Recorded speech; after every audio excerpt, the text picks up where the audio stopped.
What is psychoacoustics? Man, that's a really interesting topic. It's basically the study of how we perceive sound. Yeah, It's as deep as you want to go. It's related to basically how we respond to sound, and sound is frequencies, cycles, or energy moving around the air. So we sometimes don't think about those situations, but they're really important. As everything is related to here. The yeah, perception of the world is what we have here in our minds. It's the same with sound. It's the same with the connection we have with music, with even with the sounds that you are surrounded by. Sometimes you're very familiar with certain sounds, but you don't realize. Even in your house, even at home, yeah, the language. So I've heard people saying like, "Man, I'm super bad at music. I have no sense of melody." I'm like, "But you're speaking a language. You have a great ear. If you couldn't speak, if you couldn't duplicate what other people are saying, you wouldn't. That means that you don't have a great ear.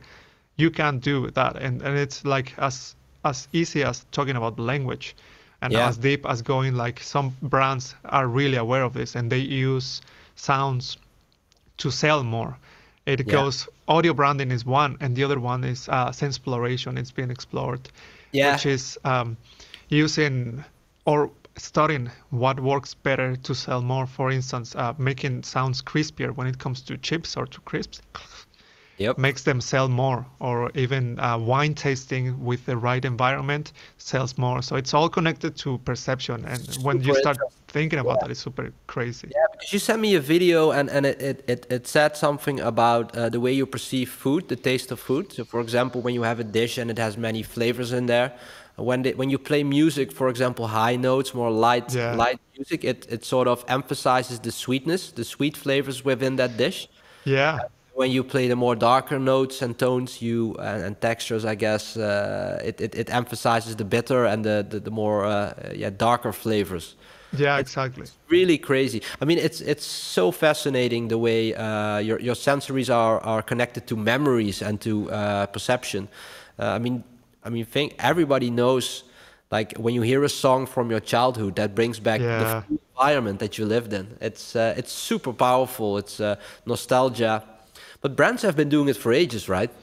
yeah, they know this very well, and they've been using it for getting more and more. Let's think about like McDonald's, for example. Like we all know that sound, and I think Justin Timberlake owns that sound. I'm not sure if he composed the sound, but he's very Ah, connected to that. I didn't know that, but now that you mention it, you are talking about the "I Loving It" song. Yeah, I'm loving it. Da da da da da. yeah. Yeah, actually, that might be Justin Timberlake, but it was produced by the Neptunes. Oh, By makes sense. Pharrell Williams. Yeah, so either one of them or both have the. So every time McDonald's plays this in a commercial, either Justin or Pharrell gets paid. Getting money, yeah, because it's based on Wow. royalties. If they were smart enough, which I think they were, to be honest. I think they're pretty smart. Yeah, I think they have their business very well. Yeah, okay. I never even made that connection. Obviously, I know the sound, and I know it comes from the da da da da da. I'm yeah. loving the song, but But never. it's super interesting. Like even think Yeah, about like Christmas when you go to a mall or to yeah to buy stuff.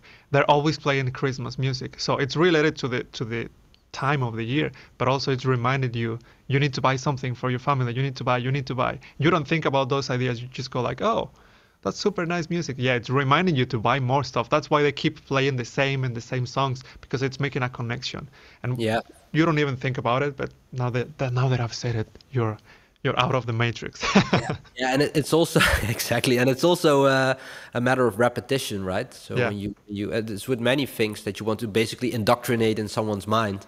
It's repetition. You hear that sound every time. I mean, I think Nivea for men, the care products, the creams and yeah. stuff like that.